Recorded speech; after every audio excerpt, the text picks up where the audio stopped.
안녕하세요. 저는 현재 미국에 거주 중인 30대 남성입니다. 몇 년째 떠나와 있다 보니 한국이 그리워져서 그런지 요즘 문득 옛 생각도 많이 나고 그래서 멀리 타국에서 이렇게 사연을 보내게 됐네요. 제가 미국에 온 지도 벌써 몇 년 됐고 지금은 이곳에서 적응도 하고 제 가정을 꾸리고 행복하게 지내고 있지만 그래도 여전히 제가 나고 자란 저의 고향 한국이 그립고 떠오를 때가 많습니다. 그렇다고 물론 좋은 추억만 있는 건 아니죠. 오늘 제가 할 얘기는 바로 그 몇 안 되는 나쁜 기억에 관한 얘기입니다. 한국 땅을 떠나기 바로 직전 벌어진 일이라 그런지 아니면 제 평생을 좌우할 뻔한 일이라 그런지 더욱 오래 기억에 남아있는 것 같기도 한데 그렇다고 자꾸 떠올릴 만큼 좋은 기억은 아닌지라 저도 그런 기억은 최대한 떠올리고 싶지 않습니다. 그런 의미에서 저는 오늘 여러분들과 저의 사연을 공유하고자 합니다. 아마 누군가에게 얘기하고 나면 속이 풀려 금방 잊게 될지도 모르겠네요. 그 얘기를 시작하려면 저희 어머니 얘기부터 시작해야겠습니다. 세상 모든 어머니들이 다 그러하겠지만 저희 어머니는 참 대단하신 분이십니다. 제가 세상에서 가장 존경하고 가장 사랑하는 분이기도 하시죠. 저희 어머니는 여자 몸으로 혼자 아들을 키우시며 젊은 시절부터 별 고생을 다 하시며 살아오셨던 분입니다. 아마 그때 어머니 나이가 지금 제 나이쯤 되셨겠네요. 아버지가 계셨던 제 어렸을 적 저희 가정은 참 행복했습니다.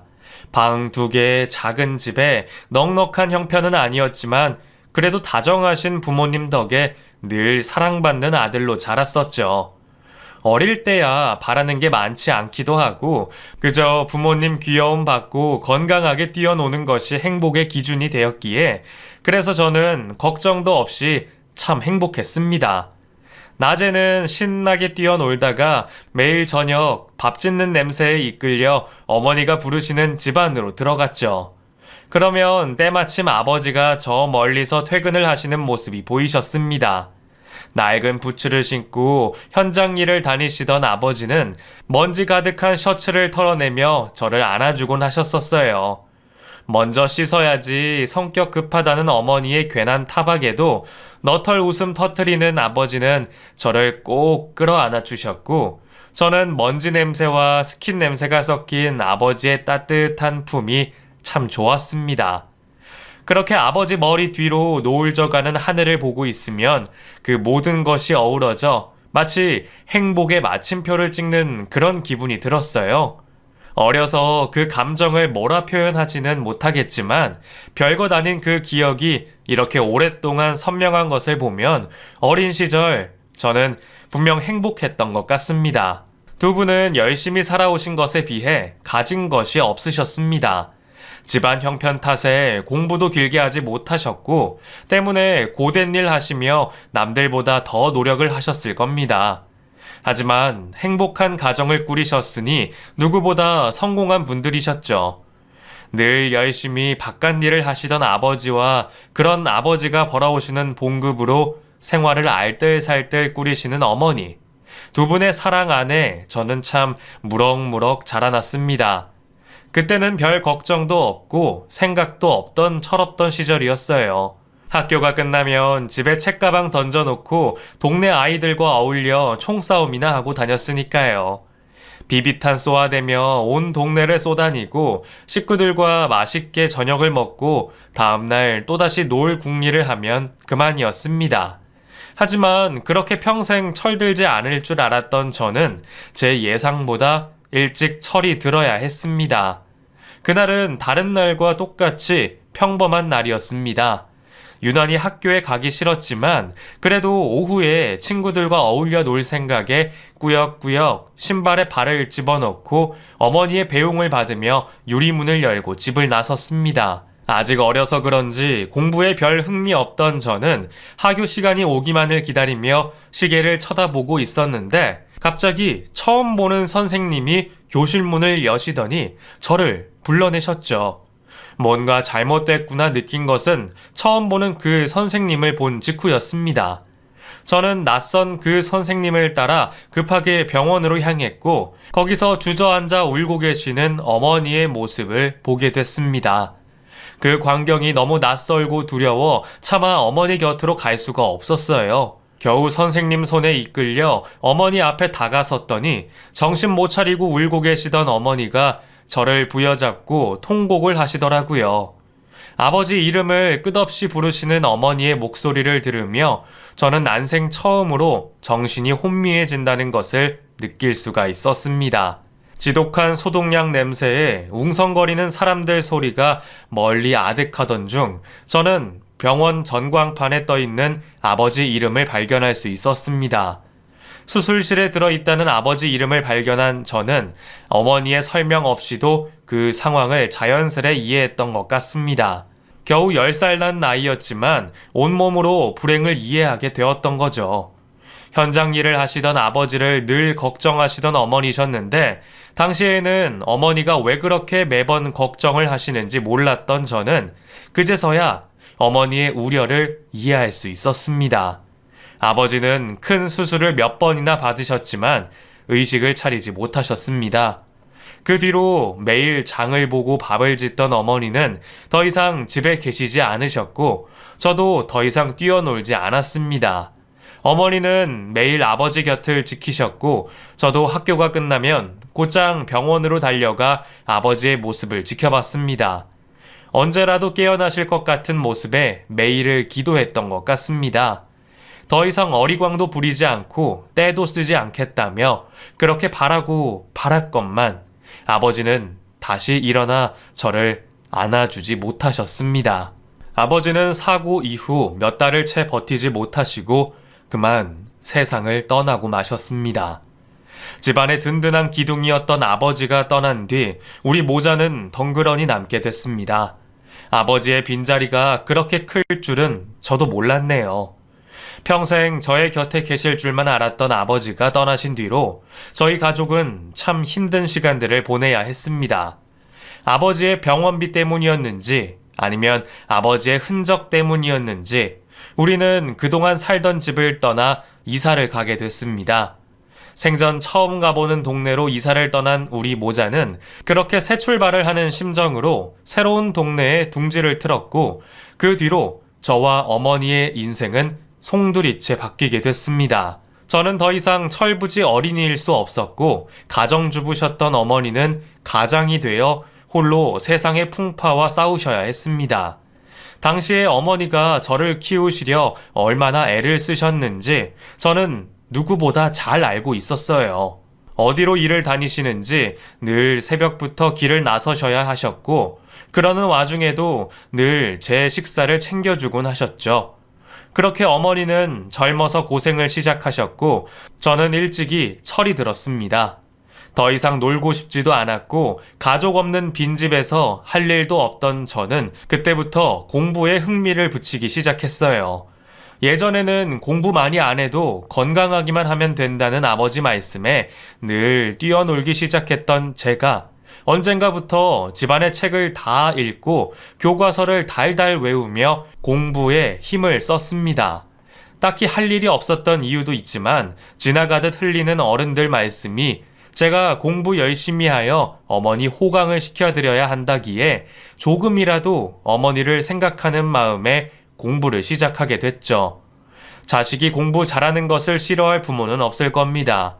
만점을 받은 제 성적표를 보신 어머니는 아버지가 돌아가시고 꼬박 1년 만에 처음으로 웃음을 보이셨어요. 어머니가 좋아하시는 그 모습이 또 보고 싶었던 저는 그 뒤로 참 열심히 공부를 했습니다.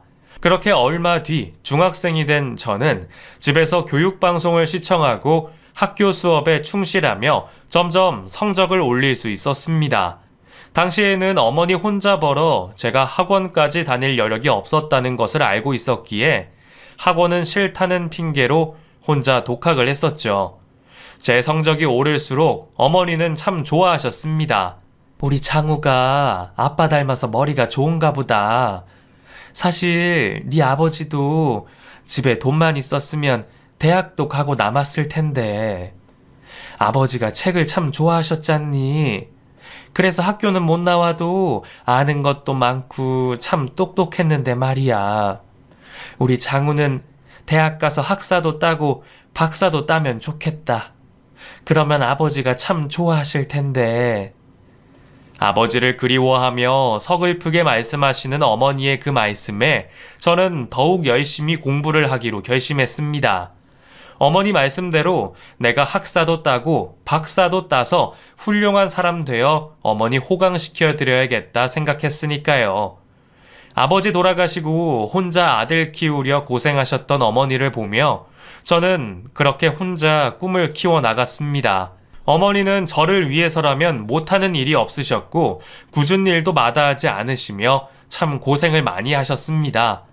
제가 고등학교 다니던 시절에는 제 학원비를 벌겠다고 주말마다 파출부 일까지 다니셔야 했어요. 평일에도 바쁘게 일하시던 어머니가 주말에도 쉬지 못하고 일을 나가시는 것을 보며 저는 참 마음이 아팠습니다. 학원 안 다녀도 괜찮으니 무리하지 마시라는 제 말에도 어머니는 그것만큼은 꼭 해주고 싶다며 그 고생을 하셨네요. 엄마, 쉬는 날도 없이 그러시는 거 너무 힘들어요. 저 혼자 할 수 있으니까 괜히 무리하지 마세요. 힘든 일도 아니라서 그래. 그 집도 나처럼 여자 혼자 애 키우는 집인데 주말에 일을 해서 애가 혼자 있다잖니. 그래서 그냥 가서 집안일만 좀 해주고 잠만 자고 오면 돼. 별로 할 것도 없고 오히려 다른 일보다 편해. 엄마 괜찮으니까 너무 신경 쓰지 마. 다 나 때문에 그러신다는 걸 알기에 저는 어머니의 고생을 헛것으로 만들지 않기 위해 정말 열심히 했습니다. 덕분에 저는 늘 전교권 성적을 유지할 수 있었고 원하던 대학에 무사히 합격할 수 있었습니다. 그 뒤로 고등학교를 졸업하고 성인이 된 저는 과외도 시작했고 성적 장학금 받으며 학교를 다닐 수 있었어요. 명문대 출신이라는 명패 덕에 과외를 구하기 어렵지 않았고 남들이 하루 종일 일해야 받을 돈을 몇 시간 만에 벌면서 생활비에도 큰 보탬이 될 수 있었습니다. 어머니는 공부만 하기 바쁜 애가 무슨 과외까지 하냐며 싫어하셨지만 그래도 그 정도 고생은 이해를 해주셨어요. 그렇게 저는 남들 다 하는 연애할 새도 없이 바쁜 일상을 보냈습니다. 그러다가 저는 어머니가 주말마다 일을 봐주시는 그 집 아이의 과외를 맡게 됐습니다. 수연이가 공부에 영 흥미가 없어서 말이야.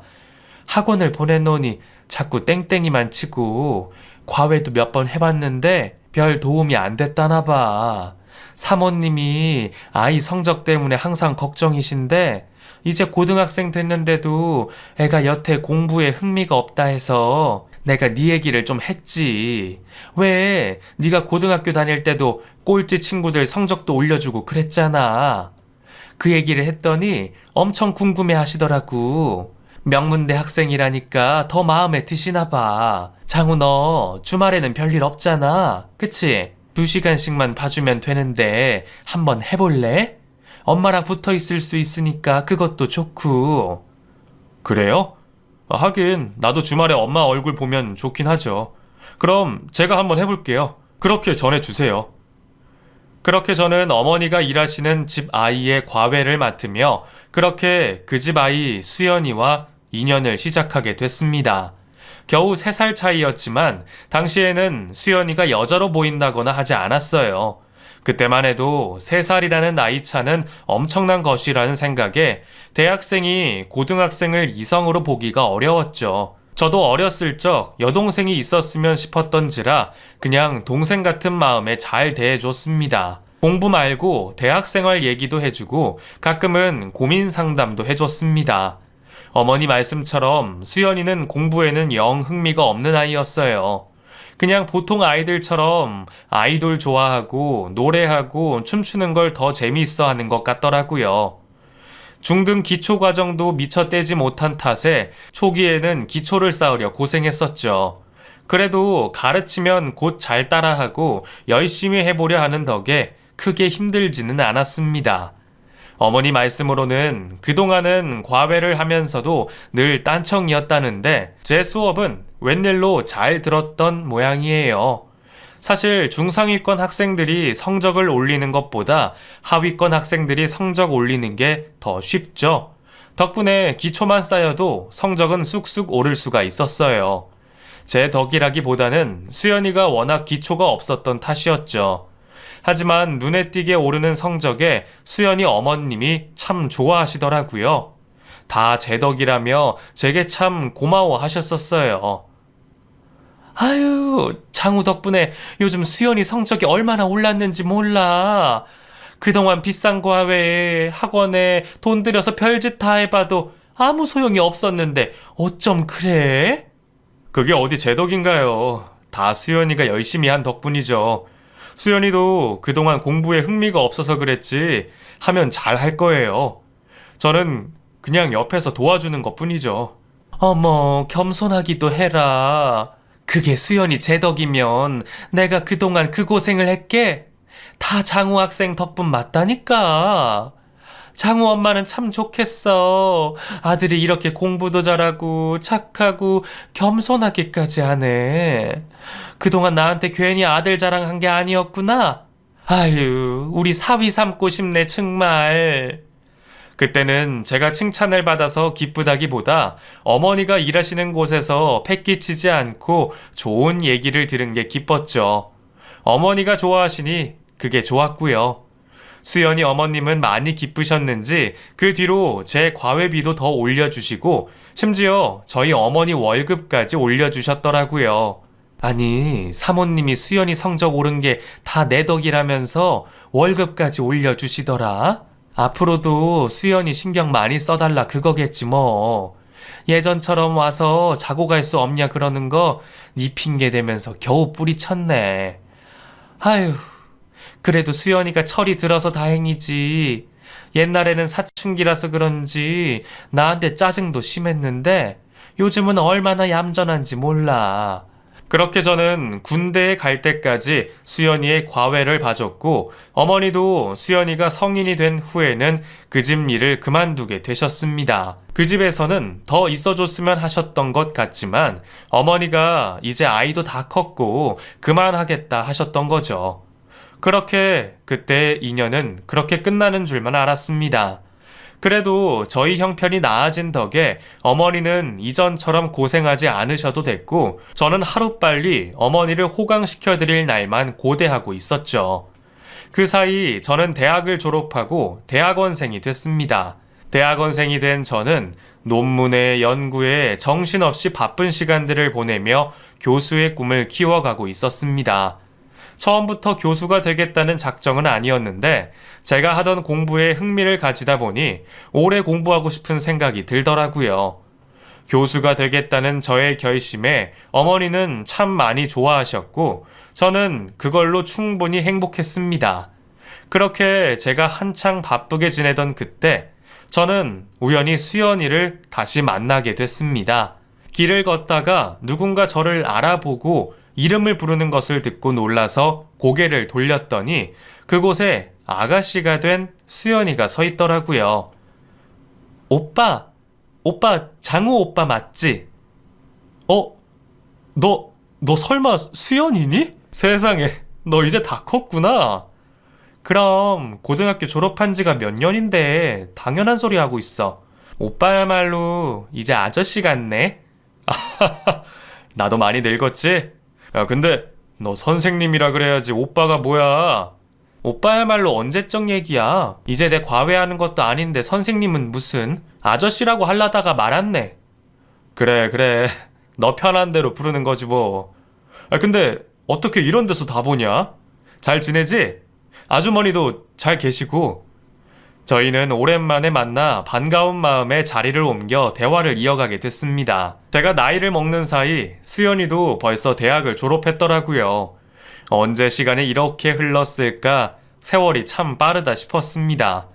꼬맹이인 줄만 알았던 수연이가 어느새 아가씨가 됐고 저도 내일 모레면 30이 코앞이었네요. 수연이는 대학을 무사히 졸업하고 승무원 일을 하고 있다고 했습니다. 예전부터 여기저기 돌아다니고 싶어 했으니 자기한테 딱 맞는 직업을 가졌네요. 우리는 그간 못했던 안부를 나누며 몇 년 만에 인연을 다시 이어가게 됐습니다. 그리고 어느새 정이 들어버렸는지 동생으로만 생각했던 수연이와 저는 연인 사이로까지 발전하게 됐죠. 사실 저희는 참 통하는 게 많은 사이였습니다. 둘 다 홀어머니 밑에서 자란 탓에 남들은 모를 상처와 애로사항들이 많았거든요. 그런 고민은 아무나와 나눌 수 없다 보니 그런 점에서 저희는 서로를 참 잘 이해하곤 했습니다. 물론 가정 형편은 달랐지만 그래도 어떻게 고민이 없을 수가 있겠어요. 저도 아버지가 없다고 놀림을 많이 받았었고 수연이도 그런 얘기를 심심치 않게 들었다더군요. 남자 아이들만 짓궂은 줄 알았더니 여자 아이들도 만만치 않았던 거죠. 심지어 수연이 어머님이 술집을 운영하신다는 것을 가지고 놀리고 괴롭히는 아이들이 있었기에 어쩌면 수연이가 그래서 더 학교 생활에 마음을 못 잡았는지도 모르겠습니다. 사실 수연이는 사춘기 시절 어머니와 관계가 그리 좋지 못했었죠. 학교에서는 부모님 직업으로 놀림을 받았고 수연이 어머니 역시 술집 한다는 사람들 편견 때문인지 늘 수연이에게 바라시는 게 많았거든요. 그래서 예전에는 수연이가 제게 그런 말도 많이 하곤 했습니다. 선생님이 우리 엄마 아들이었으면 엄마가 엄청 좋아했을 텐데 맨날 나한테 공부 못해서 어쩔 거냐고 대학이라도 가야 사람들이 안 무시한다고 그러거든요. 근데 선생님은 명문대 다니고 공부도 잘했으니까 엄청 사랑받았겠다. 홀어머니 밑에서 나와 비슷한 아픔과 상처를 가진 그 아이에게 저도 모르게 신경이 쓰였는지 모르겠습니다. 그렇게 서로의 상처를 잘 알았던 저희는 연인이 된 이후에도 서로를 보듬으며 애정을 키워갔습니다. 물론 서로 바쁜 일정 탓에 보통 사람들처럼 자주 만나지는 못했지만 바쁜 와중에도 데이트를 즐기며 우리들만의 추억을 쌓아갔죠. 그렇게 저희가 어느새 3년이라는 시간을 함께 해왔네요. 그동안 싸우는 일도 있고 섭섭한 일들도 있었지만 사랑하는 그 마음은 변하지 않았습니다. 어머니는 수연이가 예전과 같이 철없을까 걱정도 하셨지만 밝게 잘 자라는 수연이를 보시며 걱정을 접으셨어요. 저도 수연이도 이제 더 이상 그 시절 어린 아이들이 아니었으니까요. 다 자란 저희는 드디어 부모님의 품을 벗어날 준비를 하게 됐습니다. 서로 나이도 차가고 진지했으니 결혼까지 생각하는 것이 당연한 일이었을 겁니다. 아직 정식으로 프로포즈하지는 못했지만 친구들 결혼식에 서로 데리고 가면서 우리도 결혼할 거라 당연히 말하곤 했습니다. 하지만 결혼을 하려면 우선 제 입지가 탄탄해야 했죠. 당시 저는 이제 막 박사 학위를 땄고 솔직히 교수 임용이 쉬운 일도 아니고 워낙 좁은 길이라 금세 교수가 될 생각은 하지도 못하고 있었어요. 그래서 당장 제대로 벌이도 없는 제가 결혼을 꿈꾸기에는 언감생심이라 생각했습니다. 그런데 그런 차에 제게 아주 좋은 기회가 찾아오게 됐습니다. 마치 준비라도 된 듯 찾아온 그 기회에 저는 두 번 생각할 겨를도 없었고 저는 그 소식을 곧장 수연이에게 먼저 알렸습니다. 어머니에게는 확실해지면 알릴 생각이었지만 수연이에게만큼은 제 결정을 빨리 알리고 싶었거든요. 야, 수연아, 나 미국에서 교수 제의가 들어왔어. 그쪽에서 내 논문을 보고 먼저 연락을 해왔더라고. 물론 내가 경력도 없으니까 아주 대단한 조건은 아니지만 그래도 적당한 연구비 지원에 계약 조건도 괜찮은 것 같아. 가족이 있으면 하우스 렌트도 해준다니까 나쁘지 않잖아. 정말? 그럼 당장 가야지. 안 그래도 국내에는 자리도 없어서 고민이라면서 뭘 고민해. 그치. 좋은 기회지. 그래서 말인데 수연아, 혹시 나랑 같이 미국 갈래? 갑작스러운 저의 제안에 많이 놀랐을 텐데도 수연이는 제 제안에 흔쾌히 수락을 했습니다. 멋도 없는 프로포즈였지만 수연이는 기뻐했어요. 그리고 저는 결혼 소식과 함께 저의 미국행 계획을 어머니에게 전했습니다. 어머니는 더할 나위 없이 기뻐하셨죠. 솔직히 저는 어머니만 좋으시다면 어머니까지 모시고 가고 싶었습니다. 하지만 어머니가 그걸 바라지 않으시더라고요.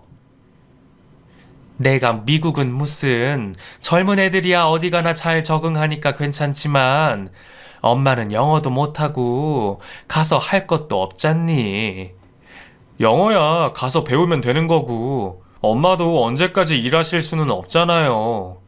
어머, 요즘 100세 인생인데 내 나이면 아직 한참 아니니? 네가 나이 먹었다고 엄마가 할머니라도 된 것 같아? 엄마 이제 겨우 50대다? 내가 뭐 네가 걱정해야 할 만큼 나이가 많은 것도 아니고 엄마는 지금처럼 여기서 내 일 하면서 내 인생 살고 싶다. 그리고 신혼 꾸려서 가는데 따라갈 만큼 눈치 없는 시엄마 하고 싶지도 않고 그러니까 괜히 내 걱정할 필요 없이 둘이 가서 잘 살아. 자리 잡으면 한번 놀러 가거나 할 테니까. 그렇게 해서 결국 저희끼리 미국행을 결정하게 됐습니다. 시간이 촉박한 탓에 결혼 준비를 빨리 시작해야 했어요. 서둘러 상견례를 진행하고 결혼 준비를 시작하기로 했죠. 저의 미국행을 기뻐하신 것은 저희 어머니만이 아니었습니다. 예비 장모님께서도 엄청나게 기뻐하시더라고요. 반응만 보면 저희 어머니보다 더 좋아하시는 듯 보였으니까요. 어머, 우리 김서방. 세상에, 예전부터 그렇게 똑똑하고 공부를 잘하더니 다 교수하려고 그랬구나.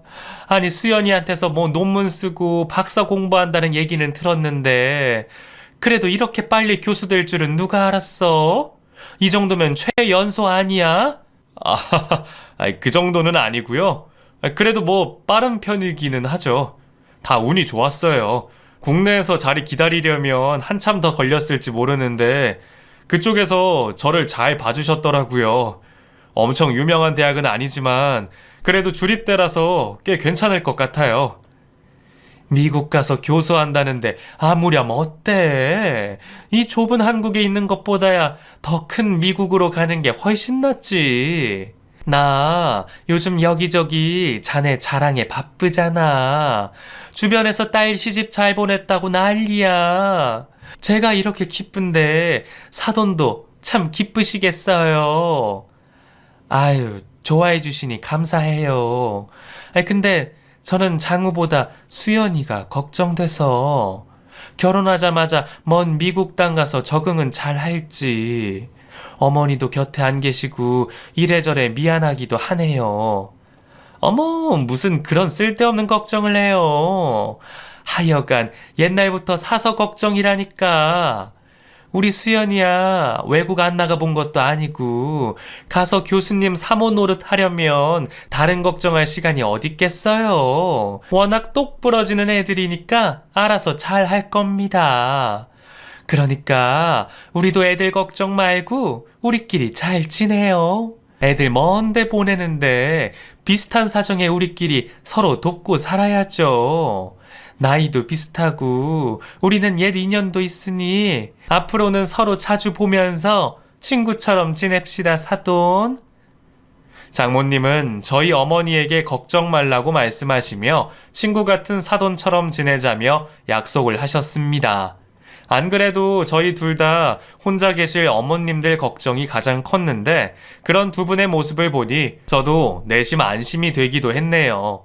장모님은 교수 사위 보시고 딸이 교수 사모 된다는 얘기를 여기저기 전하시며 참 많이 좋아하셨습니다. 처음에는 너무 과한 반응에 민망하기도 했는데 장모님이 왜 그렇게 기뻐하시는지 저도 모르지 않기에 그런 장모님을 이해해 보려 했죠. 예전에도 수연이를 통해 종종 듣고는 했지만 사실 불법 업소가 아닌데도 술 장사에 대한 인식은 좋지 못했습니다. 더구나 여자 혼자 술집을 한다고 하면 장모님도 별 소리를 다 들으시며 고생이 많으셨겠죠. 그래도 좋으신 분이라는 걸 알기에 저는 이해를 하지만 남들은 물장사라며 무시하는 얘기들을 많이 했나 봅니다. 그래서 그런지 옛날부터 장모님은 수연이가 좋은 대학 가서 성공하기를 바라셨고 늘 명예 욕심이 있으셨어요. 그런데 수연이가 해내지 못한 그 꿈을 사위인 제가 대신 이뤘다 생각하시고 그렇게 좋아하셨던 모양입니다. 그래서 저도 그런 장모님을 많이 이해하고 배려하려 했죠. 그래서 결혼 준비에 출국 준비로 정신없이 바쁜 와중에도 지인분들께 사위 자랑 한번 해보고 싶으시다는 것을 마다하지 못했습니다. 솔직히 그럴 여유도 없고 그런 자리에 불려나가는 게 편하지는 않았지만 이제 출국하면 언제 또 들어올까 싶어서 죄송한 마음에 장모님이 바라시는 대로 하기로 했습니다. 그렇게 비행을 떠난 수연이 없이 저 혼자 예비 처가댁으로 찾아갔습니다. 장모님은 결혼식에 오지 못하실 지인분들께 미리 인사를 시키고 싶다고 하셨어요. 저는 친구분들께 인사를 드리며 앉아 있었습니다. 어머, 미남이시네. 얼굴도 잘생겼는데 머리도 좋으신가 보다. 아직 한참 젊은데 벌써 교수라니 대단해요. 어머, 당연하지. 그럼 똑똑해서 못생겼을 줄 알았어? 우리 사위는 어디 내놔도 아쉬울 게 없는 사람이야. 얼굴 잘생겨, 키도 커, 머리도 좋아, 심지어 교수 자리도. 아무 대학이야? 미국에 있는 대학 교수 하려면 얼마나 힘든지 알아? 한국 애들 가르치는 거랑 차원이 다르지. 그러게 장 여사가 괜히 자랑한 게 아니네. 장 여사 수연이 출세시키고 싶어 하더니 대단한 사위 봐서 참 좋겠어. 칭찬이신 건 알지만 제가 자랑을 좋아하는 성격이 아닌지라 저는 그 자리가 불편하기만 하더라고요. 게다가 장모님이 갑자기 그 자리에 계신 지인분 유학 자리까지 부탁하시는 바람에 더 불편해졌습니다. 김서방, 미국 교수하면 학생 한 명 정도는 추천서 같은 걸로 꽂아줄 수 없나? 네? 추천서요? 여기 이 사람 막내 아들이 미국 유학을 생각 중인데 미국 유학이 쉬워야 말이지. 혹시 자네가 도와줄 수는 없을까 해서. 그 정도는 되잖아. 그치? 장모님의 기대를 깨트리기는 싫지만 아직 임용도 안 된 제가 할 수 있는 일도 아니었고 된다고 해도 저는 그런 청탁을 받을 생각이 없었습니다. 결국 자리가 불편해진 저는 화장실을 가겠다는 핑계로 자리를 피했습니다. 한참을 화장실에서 시간을 죽이다가 아주머니들 시끄러운 대화 소리에 정신이 빠져서 바람이라도 좀 쐬고 싶었어요. 그래서 저는 화장실 옆에 있던 2층 계단을 보고 저도 모르게 그리로 올라가게 됐습니다. 오랜만에 수연이 방이 있던 2층을 보니 옛날에 수연이 과외해주던 기억이며 그때의 추억들이 떠오르더군요. 온 김에 수연이 방이라도 구경할까 싶어 다가가는데 안에 누가 있는지 말소리가 들리더라고요.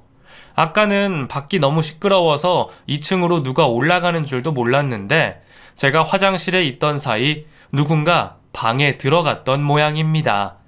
통화를 하는 그 목소리의 주인공이 누구인지는 금방 알 수 있었죠. 방문 사이로 새어나오는 목소리의 주인공은 장모님이셨습니다. 전화를 듣는 게 예의가 아니라는 생각에 돌아가려는데 한마디 말이 제 귀를 사로잡더군요. 자기도 왔으면 우리 사위 보고 좋은데. 곧 출국해야 해서 더 시간 못 내지. 그러게 오늘 꼭 오라니까는. 제 얘기라는 것을 알게 되니 저도 모르게 귀가 가더라고요. 그런데 별것 없을 줄 알았던 그 통화에 저는 큰 충격을 받고 말았습니다. 아니, 그 옛날에 우리 일해주던 아줌마였잖아. 그래, 인연이 참 알다가도 모르는 거야. 그래. 뭐? 미쳤니? 식모를 사돈 대접하게? 나는 우리 교수 사위 하나 보고 결혼시키는 거지 그 여자랑 사돈할 생각 추호도 없어. 사돈을 하더라도 수준이 맞아야지. 분명 장모님이 말씀하시는 사돈이 우리 어머니일 텐데 분명 두 분이 친구처럼 지내시겠다고 하시던 분이 뒤에서는 그런 말을 할 줄 누가 알았겠어요. 하지만 장모님의 망언은 거기서 끝이 아니었습니다. 아휴, 어차피 애들 미국 가면 안 보고 살면 그만인데 뭘. 우리 딸도 하마터면 식모 시엄마 모실 뻔했는데 안 엮이고 미국 가서 얼마나 다행이야. 혹시나 그 여자가 아들 따라간다 하면 어쩌나 걱정했더니 다행히 그런 눈치는 있는 모양이더라고. 그래도 돈 없고 못 배운 여자가 어떻게 아들 하나는 잘 키웠어. 하긴 그 여자가 반찬은 참 잘했는데. 아니, 그러면 친하게 지내는 척 불러가지고 와서 일이나 좀 시켜야겠다. 아니, 그 여자도 오지랖이 넓어서 말이야. 해달라면 돈도 안 받고 해줄걸? 나는 교수 사위에 공짜 식모까지 생기네. 그동안 저와 어머니에게 옛 인연을 들먹이며 잘해주시던 그 장모님이 맞는 건지 저는 뒤늦게 알게 된 장모의 속마음에 큰 충격을 받고 말았습니다. 그동안 가면을 쓰고 우리를 대했구나 생각하니 술집 사장이 괜히 술집 사장이 아니다 싶더군요. 뒤늦게 깨닫게 된 장모라는 여자의 진심에 저는 파혼과 함께 복수를 결심하게 됐습니다. 당장이라도 방으로 들어가 뒤집어 엎고 싶었지만 저는 조용히 1층으로 내려갔습니다. 아무것도 모르는 그 지인들은 서로 자기 아들 미국 유학 보내겠다며 제게 조언을 구하며 지들끼리 신이 났더군요. 그래서 학교가 어디라고 그랬죠? 우리 애들 좀 알아주면 참 좋을 텐데. 이런 거 부정청탁이라는 거 모르세요? 자녀들 유학 보내고 싶으면 공부를 시키셔야지. 이런 자리나 쫓아다니면서 청탁이나 하고 싶으세요? 그렇게 해서 대학 들어가면 뭐합니까? 자기 노력도 없는데? 정신 차리시고 이럴 시간에 애들 공부나 시키세요. 아니면 본인들이 공부를 좀 하시던지요. 옛날부터 유유상종 근묵자흑이라더니 저희 장모님이랑 다들 수준이 비슷하신 것 같네요. 저는 바빠서 먼저 간다고 전해주시고 잘들 놀다 가세요. 저는 장모가 내려오기 전에 그 말만 하고 자리를 벗어났습니다. 그 집 사위 된다는 제가 그런 소리를 하니 놀라서 그런 건지 아니면 자기들도 그런 소리 듣고 창피해서 차마 말을 전하지 못했는지 모르겠지만 여자친구나 장모에게서나 연락은 없었습니다. 저도 그냥 파혼만 통보하고 넘어갈까 생각도 했지만 그동안 그 진심을 숨기고 우리 어머니를 무시했을 것을 생각하니 부하가 치밀어 잠이 오지 않더라고요. 아무리 생각해도 그 여자를 용서할 수 없었던 저는 결국 직접 얘기를 전하러 장모가 한다는 그 술집을 찾아갔습니다. 저는 가게로 가서 가장 비싼 술과 안주를 시키며 이것저것 진상을 부렸습니다. 진상짓 하는 꼴을 다른 손님들에게 보여주려 일부러 룸도 잡지 않고 바 테이블에 앉았죠. 혼자 온 손님이 비싼 술 시켜놓고 진상을 부리니 쫓아내지도 못하고 직원들도 눈치만 보더라고요. 저는 안주가 별로다, 술이 가짜 같다며 별별 트집을 잡아댔고 당장 사장 나오라 소리를 질렀습니다. 여기 사장 있지? 장 사장 나오라고 해. 어디 이 돈 받으면서 이따위 안주를 낼 수가 있어? 어? 가게 떠나가라 소란 떠는 제 소리에 장모가 뛰어나오더군요. 아마 저인 줄도 모르고 대체 누구인가 싶었을 겁니다. 뭐야, 김서방? 아니, 자네가 대체 왜 여기 있어? 아니, 지금 이게 무슨 진상이야? 비싼 돈 받으면서 이러면 안 되는 거지. 이거 병 바꿔치기 한 거 아니야? 아니, 맛이 이상한데? 이거 그냥 사기로 신고해버릴까 보다. 뭐? 사기? 아니, 자네 지금 취했나? 대체 왜 이래? 지금 장모한테 뭐 하는 짓이야? 장모? 장모는 무슨... 내가 미쳤어? 술집 사장한테 장모 대접해주게? 뭐라고? 왜 그렇잖아요. 당신도 우리 엄마 식모라고 사돈 대접 못하겠다면서. 근데 나는 당신이 장모라고 술집 사장 장모 대접 해야겠냐고. 솔직히 내가 잠깐 미쳤었나 싶네. 아무리 결혼할 사람이 없어도 그렇지 어떻게 물장사하는 집안이랑 인연을 맺으려고 했을까? 아유, 아마 내가 공부를 너무 오래 해서 정신이 나갔었나 봐요. 그쵸? 근데 나는 이제 미국 가서 교수할 사람인데 이렇게 수준 안 맞는 집이랑 결혼할 수는 없잖아. 제가 도저히 그쪽 집이랑 수준이 안 맞아서 그러니까 따님 그냥 데려가셔서 수준 맞는 사위 구하세요. 저는 파혼하려니까.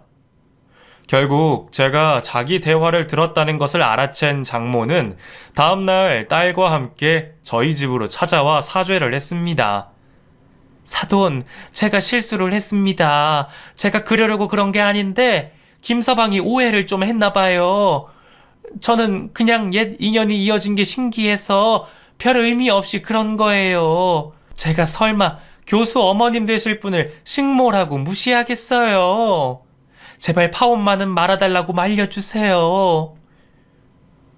어머니, 저 오빠랑 못 헤어져요. 저희 사랑하는 거 아시잖아요.